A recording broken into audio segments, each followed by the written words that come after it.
So my dear coders, today we have gathered here to understand the mysterious magic box in Laravel called service container. Now since this service container cannot do its magic without its trusted and reliable assistant called service providers, so we will also be understanding service providers. And finally we are going to learn about the concept called view composer, because we will be requesting service container to spread its magic with the help of service provider for view composers. So let's just get started. We are beginning our journey of understanding this magical box called service container and service provider with quickly reviewing our category controller.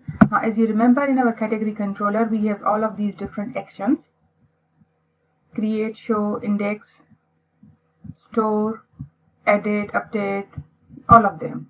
Now, if you remember, some of these takes parameters, like this index takes a parameter of type category. Now, this category is a class or a model in our case that we have created in our previous tutorials. Likewise, if you go further down, some of these actions takes another object of type request, which is again another class which has been given to us by the Laravel itself. We haven't even created any class for this object. So the point here is that each of these methods depend on two other objects or two other classes to perform their intended job. For example, this index method, in order to perform this action or these two lines of code, it needs an object of type category over here. Now, if you remember in our previous videos, we mentioned about dependency injection and type hinting. We said that if we type int any object or any variable with some data type, in this case a class name, Laravel will itself create an object of that type for us and inject it into here without bothering us. Likewise, the Laravel is doing the same thing for an object of type request as well. So now we are going to understand how Laravel is actually able to do it.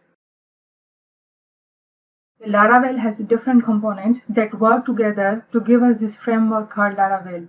And one of those components or features is called service container.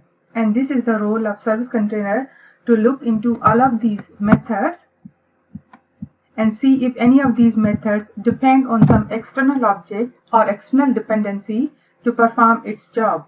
If any of these methods depends on any other dependency to perform their job, the service container will take upon the role of bringing in that dependency and providing it to the method or action which needs it. So this is what a service container is. So a service container manages class dependencies and performs dependency injection. Now, in order to do that, what service container does is that it binds all of those classes which are going to be needed as dependencies by other methods. The service container will bind those classes and resolve them when needed. So we are going to understand this concept of binding classes and resolving them in greater detail. That's why I have highlighted it. What is meant by binding classes and resolving them. Now we are going to understand dependency injection, class binding and resolution for a concrete class. So in this case, our concrete class is category. So I have taken this snippet from the category controller, and this is the index method that we have created. This index method depends on an object of type category. I have used the word concrete class over here to say that it's neither an abstract class nor an interface. So category is a class and we can directly create an instance of category. Now, as soon as we write this code, where we can clearly see that this index method is dependent on an object of type category, so this is a dependency, and since we don't want to be involved in manually creating an object of type category and then passing it as a parameter when we call this index method, therefore we have to bring in the service container. We want this responsibility to be taken up by the service container. Now, to delegate this responsibility to service container, we have to let it know. And to let service container know or pass this responsibility to the service container, we are going to execute the following lines of code. So after executing this code, now it is not our responsibility to manage this dependency ourselves. Rather, now service container is responsible for creating an object of type category and passing it on as a parameter to this index method whenever this index method is called. So now let's understand how this code is doing that. Now if you notice this code starts with this keyword. This means this code will execute inside some class, because only within classes we have access to this keyword. So that means this code is going to be executed within some class. We don't know which class is it. All we know is that it is going to be a class. We will come to that part later, that which class is it. So starting with this keyword, we have access to an attribute called app. So that means whatever that class is within which this code is going to be executed, that class will have an attribute defined called app. Now that app is basically our reference to the service container. So using that app attribute, now we are binding this dependency.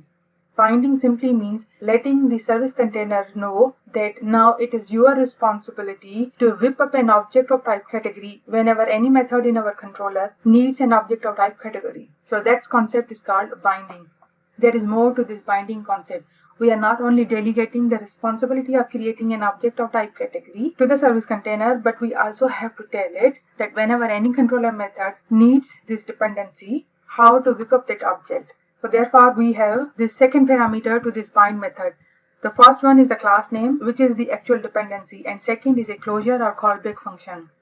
Within this callback function, we are actually creating or resolving this dependency. So we are telling this service container that now you have to bind this class with this function. So whenever this dependency needs to be injected in one of the methods, this following function needs to be executed. So this closure is being bound to this category class. And what is this function doing? First of all, it's taking a parameter of type application. Now again, this application represents or references our service container, like this one. This app is also a reference to the service container, and through this app variable, which is of type application, we are again getting access to the service container. So we are passing that service container reference to this function. Now this function also has a reference through which we can talk to the service container. And within this function, we are simply letting the service container know that whenever this dependency is required, simply create an object of type category and return it. Nothing else, as simple as that.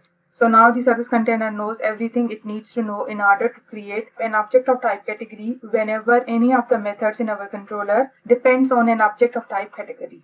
And from now onwards, we don't have to deal with this category. It's the responsibility of service container.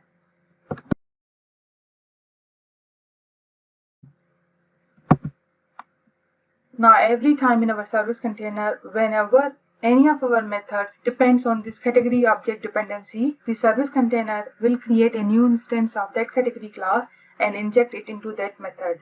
That means if 5 different methods in our controller class need this dependency, 5 different objects of category class will be created. But what if you don't want to create a new instance each time this dependency is encountered? What if you want to reutilize the same object for all of those dependencies? Well, Laravel has answer for that as well. So now you have to replace the bind method with singleton method. This will take service container that every time this category dependency is encountered, do not create a new category object each time. Rather, create it for the very first time. And for the subsequent dependencies, rather than creating the new object, return the same object. So replacing the bind method with singleton method will do that. Now, if you have watched my previous videos or you have some experience with Laravel on your own as well, at this point a question might be popping in your heads as well, which is nowhere in our project so far we have either written these lines of code, but we have to write this code in order to let service container know, okay, this is a dependency that you have to manage, and we also have to let it know how to resolve this dependency, but we haven't done this either. So how is it that we are able to have 2 controller classes in our project that are able to do their job without causing any problems? Because we haven't written this code. So that means we haven't let the container know about these dependencies and how to resolve them. So what the hell is going on? Well, to that, my dear coders, the answer is that Laravel is so kind and so generous that if it's as simple as returning this new object of type, whatever the dependency is, then you don't have to write this either. Laravel will do it on our behalf. We don't have to write these lines of code either. The moment we mention any kind of dependency through type hinting in our controller, Laravel will execute this code behind the scenes. Okay, so Laravel really is very kind and generous. But then why are we learning about service containers in the first place? After all, everything is done by Laravel on its own. So what's the point of getting to know these concepts? Why are we wasting our time? Well, my friends, life is not that simple. Now suppose one of our controller methods depends on an object of type product. But now if you look at the constructor method of this product method also depends on another dependency, which is an object of type category. That means in order to create an object of type product, we need to have an object of type category as well. Now this is a nested dependency, and these kind of dependencies Laravel cannot handle on its own. This is where we have to explicitly let the service container know about this dependency. That is, we have to bind it to the service container explicitly, writing that code, and also how to resolve it. So now we have to explicitly write this code somewhere. This app bind. So now we are binding this dependency, which is an object of type product. In this case, we have to mention the class name. So product, which is a class, and to this closure, we are saying return new product, but within the parenthesis, we are using this app variable, which is again a reference to the service container. So we are telling the service container to make an object of type category. So what this make method is doing, it is going to create an object of type category for us, but if this category in turn depends on another object as its dependency, and let's say that object also requires another object as its dependency, so this dependency chain is very long, then this make method will take care of that whole chain of dependencies. We don't have to worry about or explicitly keep on chaining make methods to one another. So no matter how long the chain of these dependencies is, the service container will take care of it. So that's the magic of using make method. You only mention the first dependency and the rest will be taken care of by the service container itself. Okay, so I hope this is also clear, and I hope you have already fallen in love with the idea of service container. If not, there is more to come. So there are 4 variations of dependency injection. Well, basically there are more than 4 variations of dependency injections, but the rest is basically variations of these 4. So that's why I've mentioned these 4 variations. So a class with no parameter in the constructor. So that means a dependency or a class which doesn't depend on another dependency. Now there is a class with at least one parameter in the constructor. Now if that parameter is another class, so we have to use make method. So this is another type of variation. The third is abstract classes. So for example, in our controller methods, rather than mentioning the concrete class names, we have mentioned the abstract classes. Now we know that we can't have an object of type abstract class. We have to have another class implementing these abstract classes, and we have to instantiate objects of one of those classes. So in that case, we also have to let the service container know how to resolve or create an instance of abstract class, because abstract class cannot directly be instantiated. So we have to let the container know how to resolve that kind of dependency. And likewise for the interfaces, again we cannot have direct instance or object of interface. We have to again implement these interfaces. So we also have to let the container know how to resolve these dependencies as well. Oh, and then there is this package registration. So suppose you have created your own Laravel package, you need to register it with the service container as well. So this is another variation of dependency injection. Now the point to be emphasized over here is that service container itself is invisible. That means there is nowhere I can take you in the framework. Like over here, I can't take you into any of these folders and or subfolders and so anywhere and tell you, okay, this is service container. So service container is invisible. It's there, but we can't explicitly see its code or where it exists. All we know is that it's there. So now the question comes, then how we let the service container know to bind and resolve these dependencies? Well, we know what code we have to write to let the service container know, but the question is, where do we write that code? So this is where the service provider comes into the picture. So using service providers, we basically register this code. We let the service container know about the dependencies that we want the service container to handle. Also, we have to bind it with the closure that is going to resolve that dependency. So all this code is going to be mentioned in the service provider. So service provider is a way to register services, classes, or interfaces into the service container. We have seen examples of classes so far.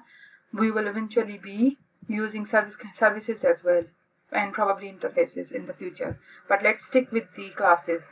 Now it serves as a bridge between the components of your application and the service container, enabling you to bootstrap and configure services. So basically when your Laravel application is being bootstrapped, that is being started up, you can register new services that you have created into the service container. This way the service container, when the framework itself is being loaded or bootstrapped, It will know all about other services and other dependencies on which your application is going to be dependent on once the framework has fully uploaded. And you can register some configurations there as well, the configurations related to services. So service providers are typically used to register bindings, which we are going to learn in this tutorial, but we can also register event listeners and middleware and other services. Event listeners and middlewares, we will be looking into them in future videos. Now, a service provider consists of two methods. One is register method and other is boot method. We use register method when we want to bind these class or interfaces or other services with our service container. So the code that you have been seeing with this bind or singleton method, that code basically goes in this register method. If we have any dependency that we want to be registered with the service container, we define that logic in the register methods. So now you know where we write that code and what does this keyword represents. So basically it represents the service provider through which we are registering the bindings in the service container. And the second method is boot. So basically this register method is used to register not only the bindings of the classes and interfaces, but also if you have created your own service providers, you want to register that with the service container as well. You will do all of these tasks in the register method. Any logic that is defined in the register method, that logic is executed when the application is being bootstrapped, which means before it's ready to serve any user request, it will register all of these bindings. We use boot method when after all of these bindings, we want to make any kind of twinkling to these bindings or whatever we have registered through this register method. So basically boot method executes after all of these service providers that we currently have in the application. They all get registered with the service container and all the bindings that are defined in the register method of those service providers. Once everything happens, only then boot method executes. So if you want to define further configurations for those bindings, you define that logic in the boot method. In our case, we will be using boot composer today. So boot composer will also go in the boot method, because boot composer does not register new bindings with the container because we haven't yet created any complex dependencies that we have to manually register with the service container. Had we done that, we would have registered them over here, but we are only going to create view composers which will go in the boot method. So this is the app service provider. This is available to us by the Laravel itself. So if you want to register basic bindings, you can register in this register method of app service provider. In our case, we are going to use view composer, so we will be define it in the boot method over here. Now you can also create your own service providers, which frankly we will eventually. So if you want to create your own service provider, then you have to use the command php artisan make provider. Once you do that, like in this case, make provider, after this make provider, you have, I forgot to mention the name over here. So after the make provider, the name of the service comes over here. So once this command is executed, this new service provider has been created with the name my service provider, which extends the service provider. Now in the register method, we are binding one dependency, which is an interface. So whenever any method in our controller requests an object of type user repository interface, the service container will create an object of type user repository and return that object. So we are defining this dependency in the register method over here. But since it's the new service provider, not the one we are given by the Laravel, so this is our own new service provider. So we have to let the Laravel know that this service provider also exists. So basically we have to go to this app.php file, which is inside the config folder, and it basically lists different arrays. One of those arrays is providers. So these providers list all of the service providers that we currently have in our Laravel framework. So we simply have to add this name to that provider. So over here to this providers array, there are other service providers, and then we are adding this app providers my service provider class with this app.php. This way now Laravel framework knows that there is a service provider named my service provider as well. Now this binding will get registered with the service container. So these are different jobs that our service container does. These are mostly different variations of class and service bindings, like singleton management, dependency resolution, binding. So let's not get into them. Now let's come to the main part for which we introduce the concept of service provider and service containers.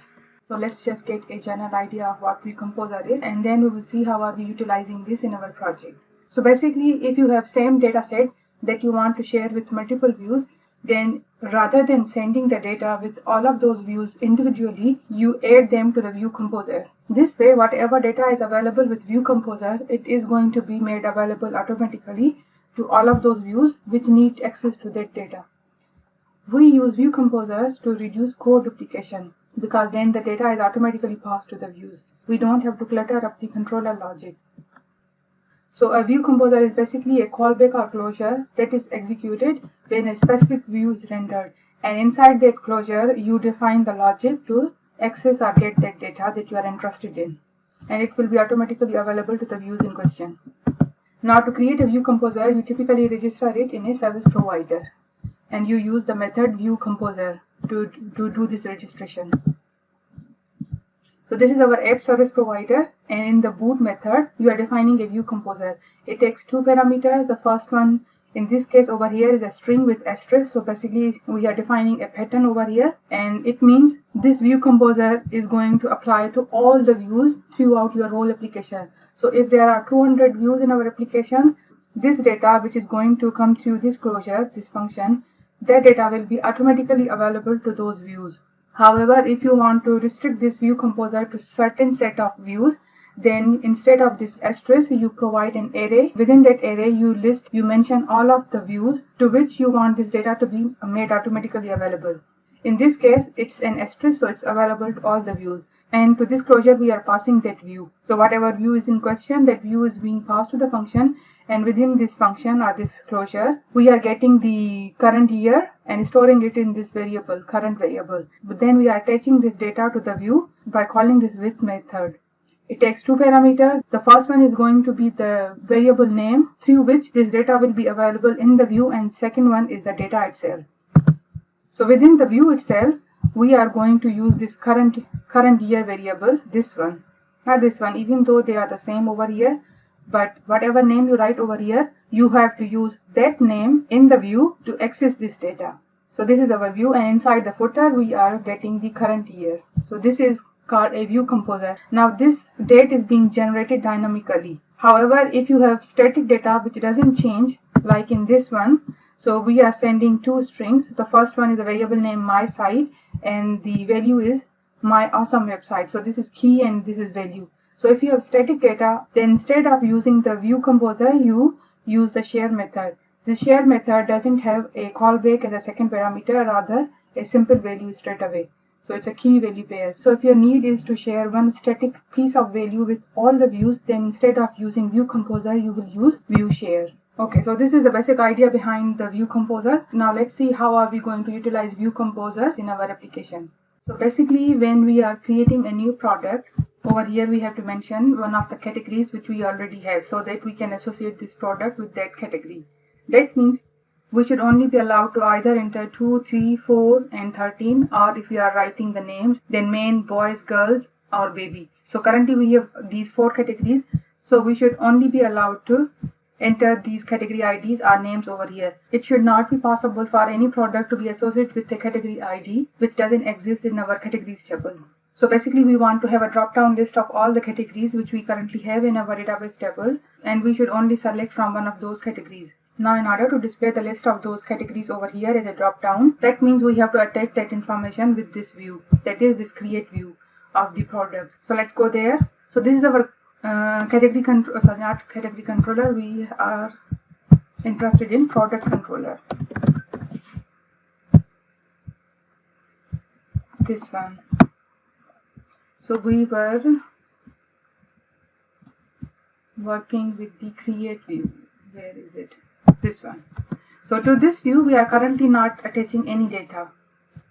But if we look at the rest of the views in the product controller, now if you notice, this index is sending all the products. So the data which is coming from the products table, we are sending with this index view.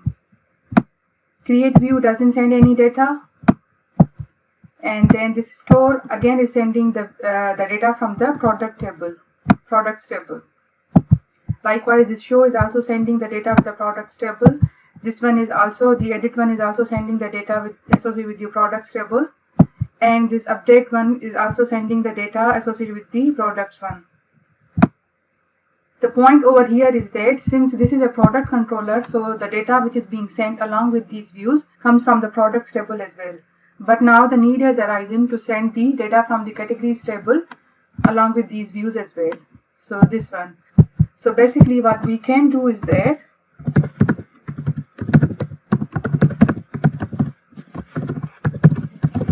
we can request all the categories from the categories table and we can send this data, let's say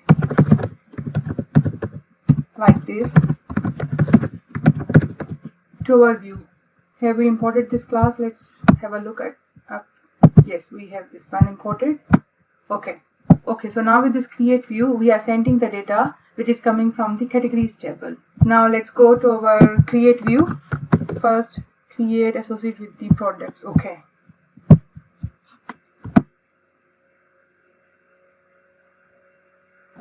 so this is our product category. Okay, so over here we have to replace this input field with the drop down list of all the categories. Now since we have access to this categories data, so we can do that. So let's just do that first. So let's comment this out, this input field.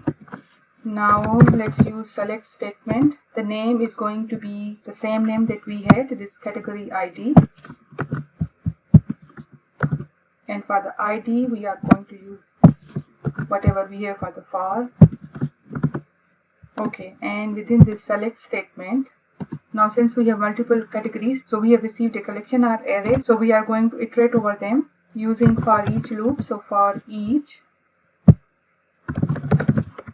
categories is singular category, and within this for each block let's create an option input field. The value is going to be category ID, and what is going to be displayed to us in the input field in the browser, that is going to be category name. So we will see the category name, however the value selected will be category ID, and that is what we are interested in, to send and store it in this category ID field in our table. Okay, let's go and have a look in the browser now. Okay, you can already see, we can see a main, which is the very first category in the tables. So this is the first category, that's why we can already see the first category being the main, and this is a drop down list. Now we have only 4 categories to select from. So this way we are blocked from entering wrong category ID in our product category field. Now let's select a name for the product that we want to store. Product name is frog. Description, girls pink frog. Price is 22.99. Product, let's say we have 100 items in the stock. Currently let's not attach any image and submit. Please enter a valid value. Okay, so apparently with the numbers field we can't put the dot. So now we have this ID 13, category is 4, which is the girls category. Let's say, okay, 4 is girls category. Name is frog, description girls pink frog, quantity 100, price 22, status is active. Okay, now let's go back. Now let's go to the edit page. Now over here we should also be able to see this drop down list of all the categories that we have. Now that means we have to send the same data with this edit view as well. So let's go to the product controller. So that means we can either copy it and clutter with the edit view as well. Where is it? This one over here. So we are already sending products, so we have to attach categories as well. But instead of doing that, instead of cluttering our products controller with categories data, mean the data from some other table, let's remove this and let's go to our AppServiceProvider. So Control P, AppServiceProvider. So let me show you where this is. So in our providers array, which is inside this app folder, we have this providers array, and over here we have all the service providers which Laravel has by default provided us. So we have a route service provider which handles everything to do with the routing. Event service provider, we haven't used any event, so it's not doing anything at the moment. Likewise, broadcast and authentication server. We will be using authentication server when we register our users, and if you have to register something like binding or view composers, you can go to this app service provider. So this is a generic kind of service provider where you can register anything without creating your own service providers.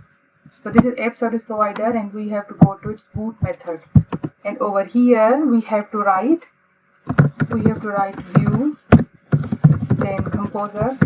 So basically we are using view facade and calling its composer method. Now this takes two parameters. The first one is going to be the list of views with which we want to attach this data. So since we are going to attach this data with at least two views, that is the create view and the edit view, so we are going to use an array as the first parameter. And over here we have to mention the name of the view. Now our views are stored in, let's go to the views folder, which is inside the resources folder.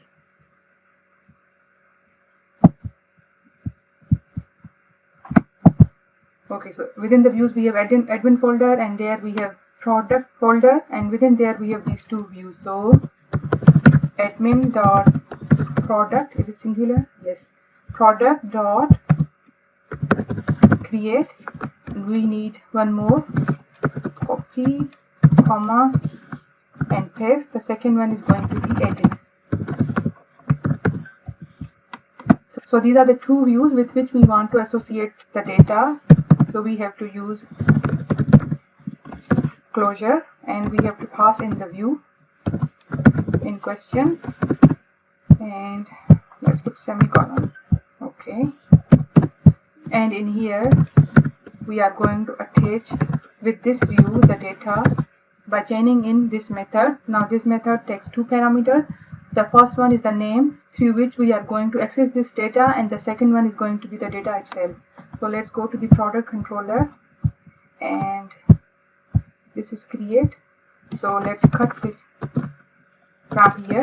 Now we are not sending any data with this create view. Okay, now let's go to the app service provider, and over here paste it back.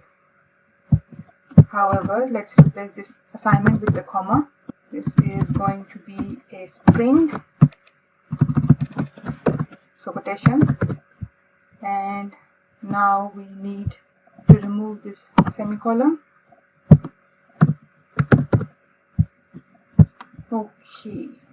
Okay, now if you notice, the category class has already been imported over here. So now basically what we are doing the same thing that we did in the product controllers create view.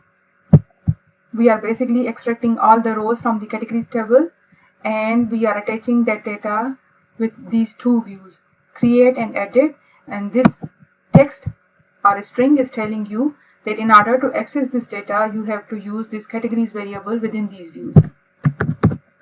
So now since we have removed the logic from the create view, now let's go to our create page once more and see if we are still able to see the drop down list of all the categories in our database table. This is edit page. Go back, let's select product management, add new, and we can again see all the drop down list. So now this drop down list is coming from the view composer, and just to be certain, let's select on the edit for one of the views.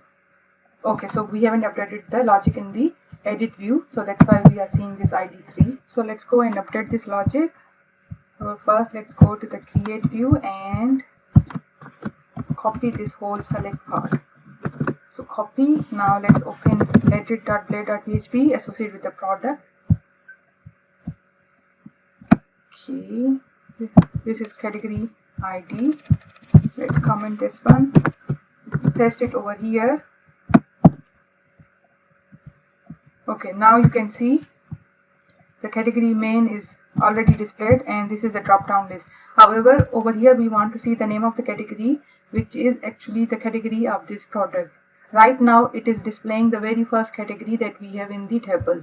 So to do that, we have to do a little bit tweaking over here, and over here we have to write another statement, which is we have to check if the category ID which is coming from this categories table and the one which is coming from this products table, this area over here, if they two match, then we have to attach the selected attribute with this particular option. So if the category ID equals product category underscore ID, if they two match, in that case attach this selected attribute with this option field. If that is not the case, then leave it empty. Okay, so now you can already see, okay, let's refresh it one more time. Now you can already see that P3 is boys. Let's go to the products. What was the last one? The last one we added was a frog, and it belongs to girls category, so let's edit it, and we are already seeing the right category of the product, and there is drop down list. So from the girls, let's change it to baby, submit, and the category ID has been changed to 13, which is the baby's category. Okay, so this was our today's tutorial. Even though practically we didn't have much to do, but theoretically we covered the most complicated topic of Laravel. If you haven't yet grasped it properly, I highly recommend you to go through this video one more time, even though I tried to make it as simple as possible for the beginners. But there is nothing wrong in revisiting this tutorial if you are still struggling with the concept. I hope you will understand this, and I hope you did like today's tutorial as well. If you did, please don't forget to comment, like, subscribe, and share. Thank you so much.